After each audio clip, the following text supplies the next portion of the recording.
Hello and welcome. Today's date is April 6th, 2017. I almost said 16 because sometimes I still make that mistake. And welcome to the second installment of The First Cut. This is DannyVNCR here, and I'm joined here with Red Llama, Evan Halfmann. Evan, say hello, would you? Hey. He's a man of few words. And today we're exploring a different territory of music. We are discovering, Evan, what are we going over today, Evan? We're going over the world of dark ambient music. Well, not the world of it, but just skim the layer. We're going over one of the shavings of a continent of dark ambient. Yes. Okay, so Evan, you have prepared a list of dark ambient music for us. Why don't we go ahead and get into that, and I'll let you describe some of these artists. Okay, so basically dark ambient, I wanted that to be my initial exploration because it's sort of a genre that, if asked, I would say, yeah, I like that. I like dark ambient, but I mean, I don't really know anything about it. I don't know. I have a handful of artists who I respect in the field, in the world of it, but I figured it would be worth giving it a shot to see if there are any more worthwhile artists, especially on Bandcamp, where, let's be honest, a lot of Bandcamp kind of average at best. That's putting it very, very nicely, in my opinion. So yeah, I figured I'd take a short amount of time to find some artists who or projects that sort of tickled the whatever, the mental ivories. The ivories. So, basically, first off here, there's this band artist. I don't know. I didn't read the description, but the project is called Melano Helios. Yes. And the album is called Void Acoustics 2 or 11 or II or whatever. Mm-hmm. So, this is a fun one. This one kind of I feel like was the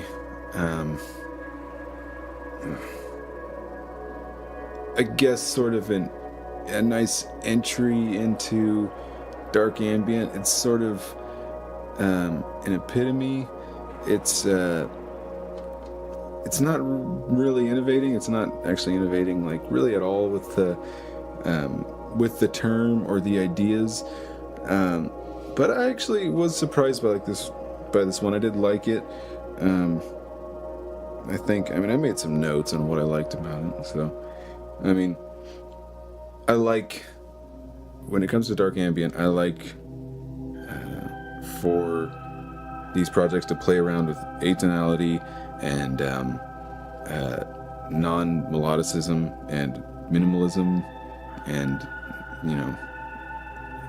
preferably no rhythm. So this one kind of did that nicely, I think. Listen to the whole thing, there are some longer pieces on here for sure. Oh yeah, definitely. I mean, Void Acoustics 8, as we can see, is almost 23 minutes long. Yeah, so it's a little bit of a longer thing. I'm not going to be so reductive as to say that it's background noise, because it certainly isn't. No, definitely. But that's one of the things I really like about dark ambient too, is that it can be a passive listen, it can be an active listen. It depends really on how you treat it and what you get out of it. And I mean, I think it's one of those genres too that so many people are quick to just be like, this is fucking garbage, this isn't even music. But it's really one of those things that if you try and explore it and open your mind to it and just really give it a try, it can be very musical. And I actually really enjoyed this album myself too. I'm curious to get your take on that idea that the atonal, amelodic, and arrhythmic music, a lot of people seem to think just isn't music. Well, I figure when I'm looking into this sort of music, I mean, I don't want to feel comfortable. I don't want to feel like I'm at home with it. I mean, I already listen to and work on like rock music with beats and with rhythm and melody and harmony and all the trappings of modern popular music. I feel like when I listen to something like this, there are a handful of things I want out of it, and definitely one of them is sort of an explorative mindset. And I mean, this one definitely does employ some tropes that I think are overused. I wouldn't say they're cliches, but Sure. For one, the drone pedal tones. I always find drone pedal tones to be kind of insipid. So when you have the constant right through a piece, that can be, some might call it hypnotic. I just kind of call it boring. Yeah. One of the things I noted down here that I liked was in track 3, which is 9, Void Acoustics 9. Yeah.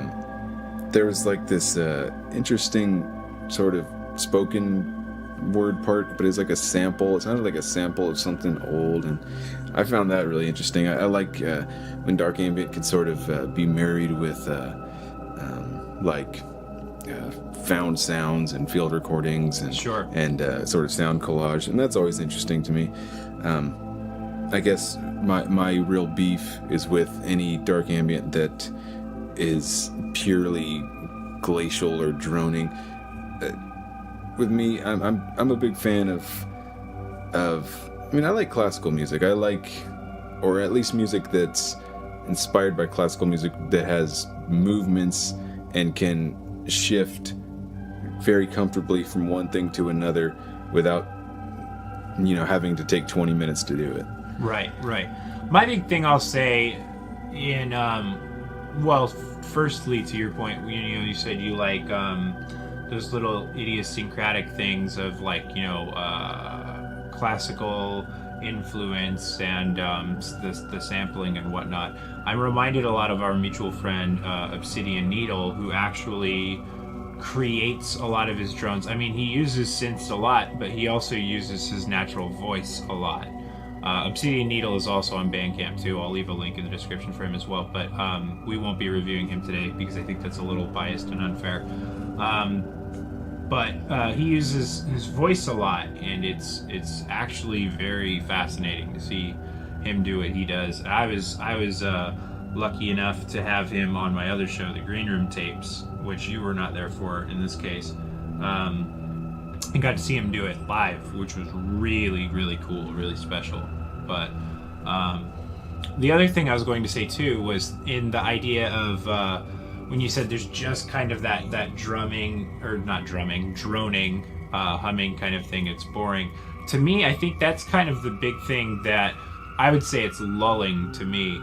It just kind of it's like hypnotic, like you said once earlier.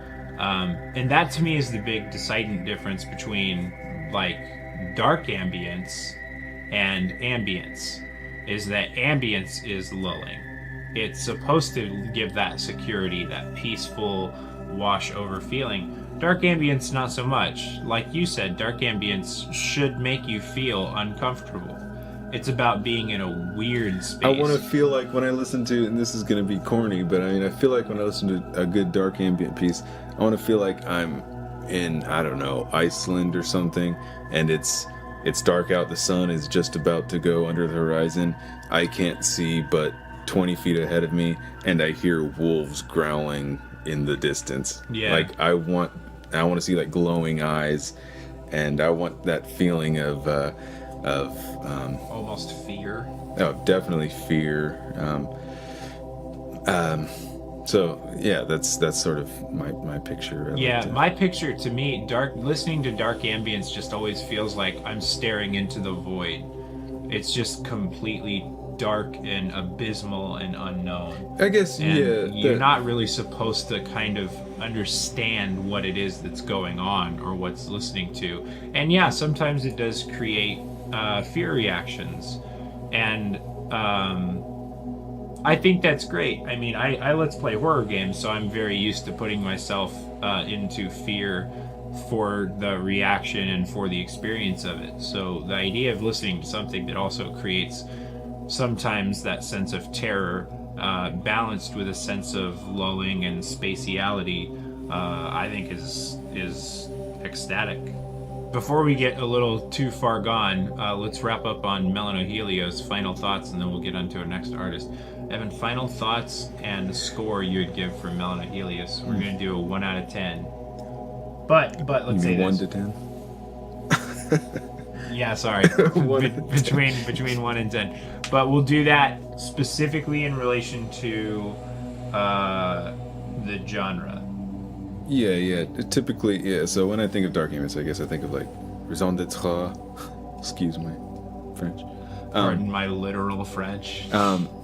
And like bass communion and sure, and stuff like that. So, in relation to those things, it's not really similar to those. It's in its own world where it does, obviously, by the imagery of the artwork, which I do like the artwork.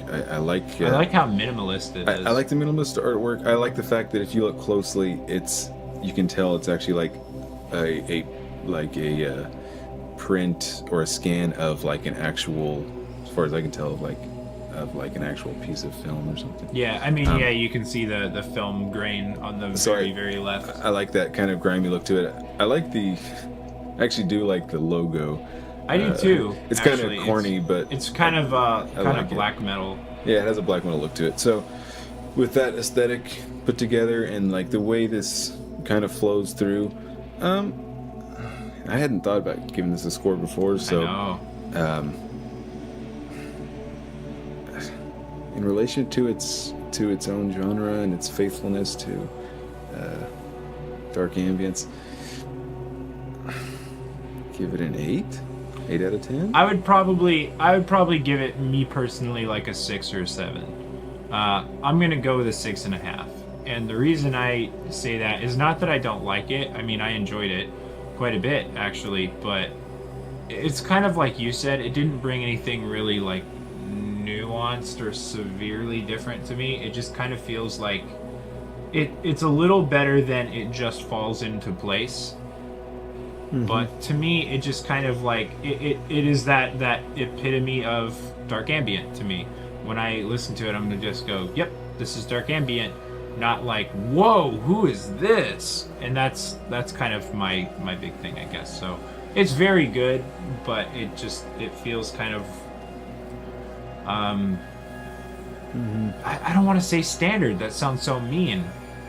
But it just feels like it's a long. I'll just say it feels like it's shaving with the grain.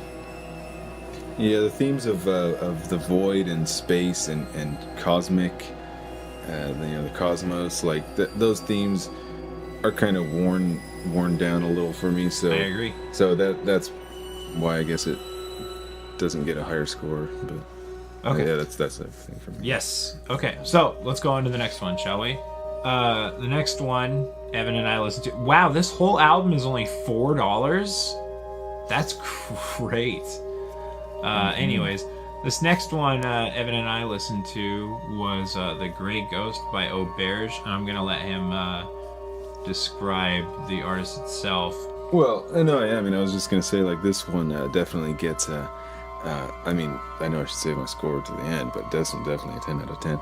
This one's very good. Mm-hmm. This one was definitely the best one I found.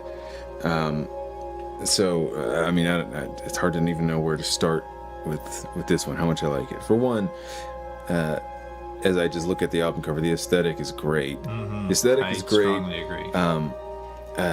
And by aesthetic, I mean I don't mean just literally the album art, but the sound and sort of just the usage of words and song titles and how everything kind of flows together. It's really, very classical. Very classical. So I definitely like that about it. For two, the fact that it's a concept piece, body of work. That's something that's I can't say it's unheard of in dark ambient because I don't know dark ambient. I'm not an expert. So this is something that's definitely novel to me, and and I found that extremely interesting. That to me is definitely for me takes a genre that is typically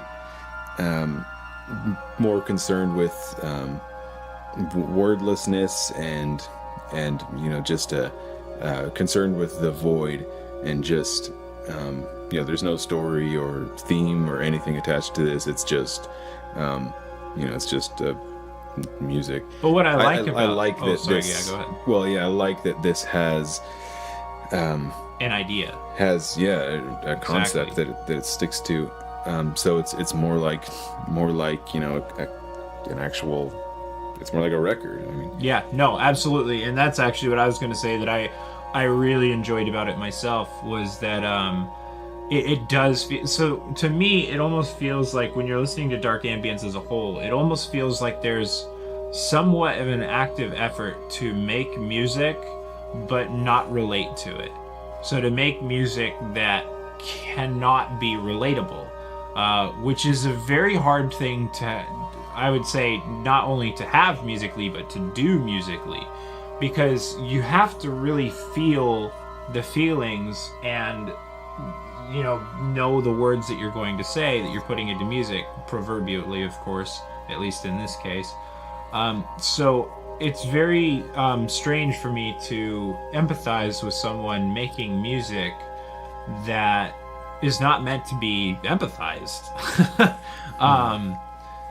So that's one of my big fascinations with dark ambient, but also one of my biggest drawbacks is that I don't feel like it's really meant to be understood or empathized really by any capacity. This album, I feel, was different in that way. That this one did have a concept. It was meant to be felt and understood, even if only barely and vaguely. So I'm reminded of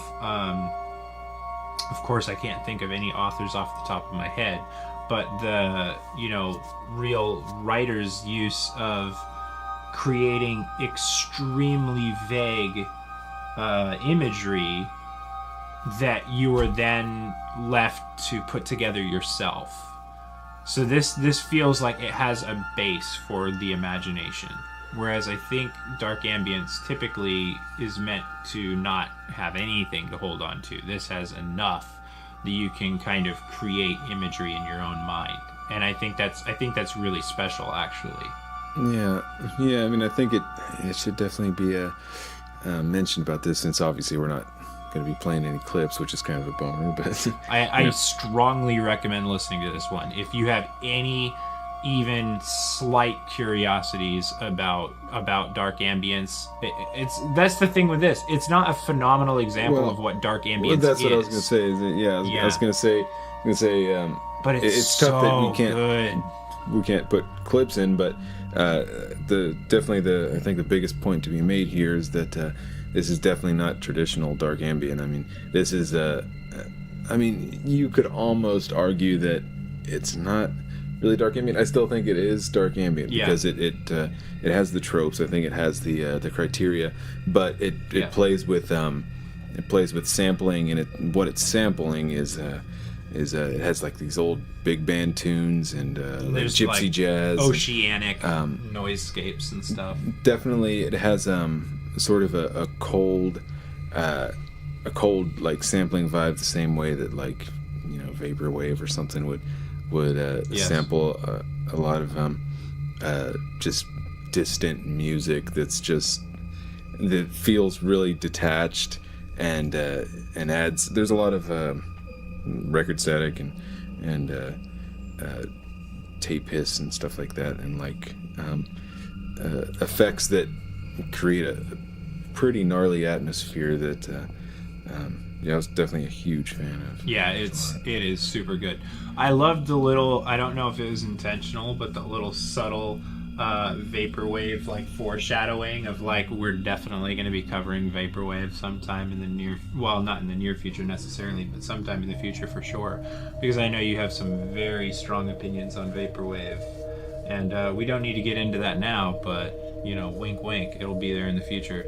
So let's go ahead and move on to the next one. Wrap up on Auberge. Is that how you pronounce it? You're better I'm with just your gonna foreign languages than I am. Well, I mean, I don't know. I was gonna say auberge. It just looks like auberge to me. You're probably right. You gave it a 10 out of 10. You stuck. You're on that. Yeah. This is something that if I saw this record in a record store, I mean, I would definitely buy it. Yeah. I'm gonna say honestly, like I am fighting to not say 10 out of 10. I'll say 9 out of 10. It is absolutely phenomenal, and it may be one of my real favorite pieces of dark ambient. I guess my only slight reservation, and it's part of what I love about it, but my only 1 point drawback, which is obviously not much at all, is it's not very traditionally dark ambient. Oh, come on. No, I'm just kidding. Yeah, I know. Come on, you fuck. But yeah, so that's my only small withdrawal, is not very traditionally dark ambient, but it's so good. And it is, yeah, well, yeah, I think all of the points have been said. If you like BioShock, you'll like this. Yeah, that was my other big thing too. I felt so much like I was back in Rapture, man. Okay, now let's get into our third artist. Ooh, oh my god, look at that beautiful CD. Oh, and it comes on cassette. That's neat. Okay, so you go ahead and talk about this band. I'm just gonna be looking through some shit real quick. Oh, okay, so yeah, this band, or whatever, artist or artist is safe. Oh, it says person. right here, Sana Obruent is Paul Lopez, so it's a guy. Yeah, artist. An artist. So yeah, this is another one that only I listen to, and well, this is the first one that you've only listened to in this case, I think. Yeah. Oh, yeah. Thankfully. Oh yeah. Oh, I see. I get what you're this saying. Is another this one. is another one, comma, that only I. Which listen to. only I have listened to. Right.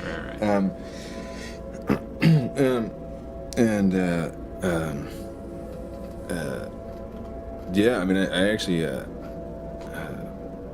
really like this one. So I like this one. This was another just like, I mean, certainly wasn't doing like a lot of digging. I wasn't going out on the streets and asking experts like, hey, do you know like the most underground, most interesting dark ambient out there? I'm just going on the Discover tab on Bandcamp and going to new arrivals and going a few pages deep, and my trick that I'm employing here to discover some of the stuff is like the same way I'd discover something if I was in a record store. You know, I'd flip through records or CDs or whatever, and whatever album cover I think looked cool enough, or if the name was cool enough, or if it was cheap enough. Right. I would pick it up and I'd be like, well, I'll consider buying this. So this is one of those ones. I saw that album cover. I mean, I think it looks great. I love that aesthetic. Again, that's like I said earlier about being surrounded by wolves, standing out in a dark, snowy field. Really solidifies that idea. Like that gives me this really cold, mortal terror feeling. Yes, certainly. This one is actually, really nice. Again, I think it's sort of like the first one, Million No Helios. It plays with sort of those tropes, those classic tropes of just like pedal tones and just open spaciousness. And but what I like, first off, the thing I really liked about this one is that, again, like Auberge, it's like there's a concept to this album. Oh, really? I yeah. didn't So see that at all. So yeah, this one I don't know what it is off the top of my head. It has to do with like a horrible like tragedy that happened in like some kind of skiing accident in Russia back a long time ago, something like that. Anyways, sure. So again, there's sort of that concept to glue it all together, which I always like. As far as like the sound goes, it's definitely very open and ambient, but what I respect about this one that I found there was a more of an emphasis on acoustic sounds and not synthetic sounds, yes. which I find typically if I'm going to listen to something dark ambient and I'm hearing synthy sounds and I'm hearing something that very blatantly sounds like it's just someone sitting in their bedroom with a little MIDI keyboard, that's just not interesting to me. That doesn't take me anywhere else. When I hear something that sounds like it's perhaps a field recording or playing around with weird samples or found sounds. So what you're saying is you don't like your ambient to be akin to dungeon synth. Yeah. So dungeon synth, I want to talk a little bit on that just real quick. It's dungeon cute. synth it's is cute. Yeah, it's something Evan and I discovered here on the Bandcamps recently. I don't know. Do you want to touch on that eventually? It's kind of fun in its own weird way. Maybe. It's bizarre. It's a very strange little thing. But Evan, describe dungeon synth to all of our beautiful people. I like dungeon synth. Well, everyone already knows about dungeon synth. It's one of the most popular music genres of all time. So right. So why don't you explain it to the 3 to 4 people that don't know what it is? So, it's basically imagine like the corniest black metal album you can think of, where like the intro song is like a little keyboard that's playing like a little harpsichord tune that's going ding ding ding ding ding ding ding in like either harmonic minor or Phrygian dominant, that has maybe some weird little dark like tape hiss sounds in the background. It's kind of like that, where instead of any acoustic instrumentation, it's all synthetic instruments, and it sounds. I don't know what to say if I like it or not. It has a unique sound, but it's definitely cold. Here's my feelings on it. You ever been fingered at a medieval times? Well, imagine that, but in your headphones. Yeah, and so now before we get too off track, Evan, Sana Obruent. Let's go ahead and get back on that. So Homeboy is German. I haven't listened to this, so I can't comment on it. But let's go ahead and close out on that. What do you think of the album? What would you give it as a score? Final thoughts.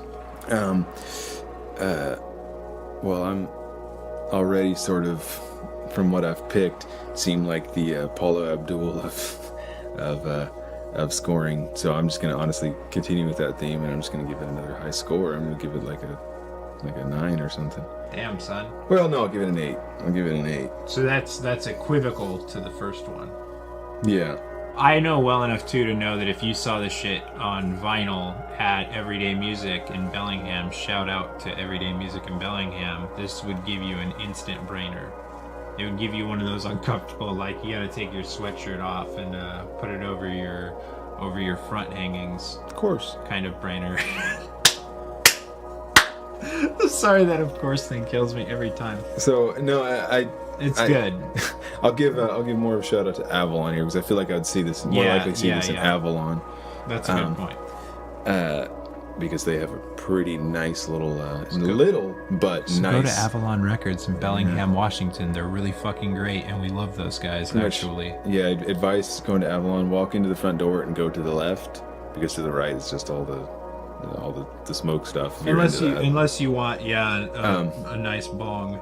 But if you want to find some weird shit, they have a nice, like I said, it is definitely little, but a nice little avant-garde industrial drone, ambient, dark ambient section that is fun to go through. And also go listen to Obsidian Needle, because I'll definitely post his thing in this as well. It's also really good. I think you'd really like it if you like what you've been smelling so far. Yeah. Evan, closing thoughts to the fans and the people. To your aspiring future fans. So, as I said, I guess at the start of this, my sort of quasi-review of this album from this artist, I'm definitely not a professional music speaker. I have thoughts on music, and that's pretty much where that train ends. I'm curious about a few different kinds of music, and there are some kinds of music I know what I don't like, I guess.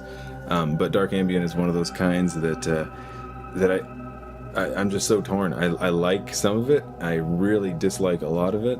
Yeah, and I'm always that's just willing to. Point. Oh yeah, I'm always willing to give it a shot.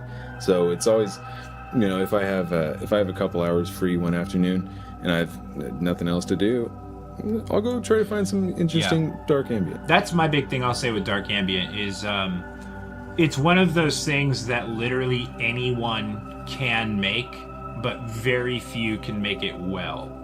That's my big takeaway from dark ambient as a whole, is that there's insanely few people that actually really make good dark ambient, and everyone I know who is a dark ambient fan, which to be honest is very fucking few people, but everyone I know who is a dark ambient fan at least agrees with me on that, is that most dark ambient music that people make as a whole is just total trash. It's just literally somebody who's fucking around with their keyboard or GarageBand or whatever, and they're like, I think this sounds kind of cool. What would I classify this as? And then they come to dark ambient and it sucks. Yeah, so, no, definitely. I mean... So it's good to have sources that are reliable from people who are actual fans, I think. And I would actually strongly suggest, not to cut you off, I would strongly appreciate for that if any fans of the genre, comment your favorite dark ambient bands below. Yeah, we can listen to them. That's what I was going to say, but in a more self-effacing kind of way. Like, if there's anyone here who's still crazy enough to be listening to this, and you feel like you are a big fan of the genre or similar genres, please. I mean, I'm totally open-minded. Just say that Red Llama guy or that Evan guy was way off base and he has no idea what he's even talking about. That's a good point. Like, too. I want to know what people like in this world, this little niche. Certainly. World of. What Evan's saying, in short, is he's a sellout, and he wants to sell out as quickly as possible to the highest bidder, or maybe even the lowest bidder. But closing thoughts, go like us on Twitter. God damn. You can find me at DannyVNCR. I don't know what your Twitter... It's just Evan Half, right? Oh, yeah. I mean, I don't really recommend people go over there because I don't really have anything on there. It's just a stupid little personal...